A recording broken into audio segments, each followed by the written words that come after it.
हाथीगड़ा आश्रम विद्यालय खूब धूमधाम पालित है वार्षिक उत्सव।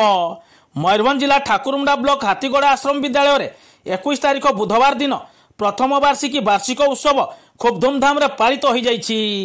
एही अवसर में ठाकुरमुंडा ब्लॉक मंगल संप्रसारण अधिकारी सुशांत कुमार साहू सभापतित्व में अनुष्ठित एक साधारण सभा मुख्य अतिथि भाव केसडिया सरकारी उच्च विद्यालय प्रधान शिक्षक भूरीश्रभा बेहरा जोगदे उद्बोधन देइथिबा बेले मुख्य वक्ता भाव ठाकुरमुंडा सरकारी बालिका उच्च विद्यालय प्रधान शिक्षक बलराम स्वाई जोगदे अभिभावक पिलांकु बुझीबाकु परामर्श देवा सह त्रुटि बाछिबा सहज मात्र त्रुटि सुधारिबा सबुठु कठिन कहिबा सह गुरुजनक दृष्टिकोण कौन हेबा उचित से संपर्क में वक्तव्य रखिथिले।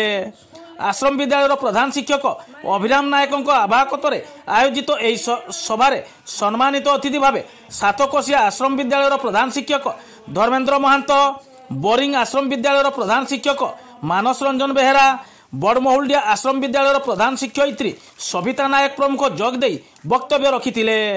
विद्यालय सहकारी शिक्षक शैलेश बांधिया एवं शिक्षयित्री उर्मिला शाह मंच परिचालना करथिबा बेले शिक्षयित्री मुंडारिकाक्ष महंत विद्यालय वार्षिक विवरणी पाठ करथिले।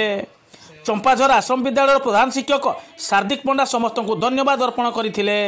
तेबे एही कार्यक्रम अवसर में आश्रम विद्यालय समस्त शिक्षक शिक्षयित्री एवं अणशिक्षक कर्मचारी निज विद्यालय प्रधान शिक्षक अभिराम नायकों को पुष्पगुच्छ एवं साल दे सम्मानित करथिबा बेले प्रधान शिक्षक श्रीजुक्त नायक भाव विह्वल होगा सह तांको आखि लुह छल छल हो जाइथिला। कार्यक्रम परिचालन में शिक्षक विकास कुमार बेहेरा, शिक्षयित्री चंपाई बेहेरा प्रमुखों समेत आश्रम विद्यालय समस्त शिक्षक शिक्षयित्री एवं अणशिक्षक कर्मचारी भरपूर सहयोग करथिले। शेष में विद्यालय छात्र छात्री द्वारा परिवेशित चित्ताकर्षक सांस्कृतिक कार्यक्रम को उपस्थित अतिथि अभिभावक एवं जनसाधारण भरपूर उपभोग करथिले। मयूरभंज ठाकुरमुंडारू शेख राजू को रिपोर्ट, एसआर न्यूज एक्सप्रेस।